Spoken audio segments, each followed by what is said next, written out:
बाळाला सर्दी खोकला झालेला असताना घरगुती उपाय काय करू असे अनेक प्रश्न आमच्याकडे येत असतात.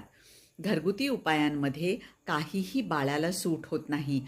आलं, सुंठ या सगळ्या वस्तू अतिशय उष्ण असतात. त्यामुळे पालक हो, तुम्हाला डॉक्टरांकडे घेऊन जाऊन बाळाची नीट तपासणी करून त्यांच्याकडनं औषध घ्यायला पाहिजे. कारण बाळाच्या अनेक समस्या असतात. नुसता खोकला किंवा सर्दी नसून कधीकधी त्याचं रूपांतर न्यूमोनियामध्ये होऊ शकतं. जास्तीत जास्त तुम्ही काय करू शकता, तर मुलाच्या छातीला आणि पाठीला व्हिक्स लावून अळशीच्या बियांचा शेक औषधांच्या बरोबर केल्याने मुलांना जरा बरं वाटतं आणि शांत झोप लागते. पण हा शेकसुद्धा हलका करायचा असतो, कारण बाळाची त्वचा अतिशय नाजूक असते. म्हणून पहिल्यांदा सर्दी खोकला झाला की डॉक्टरांचा सल्ला बरं का.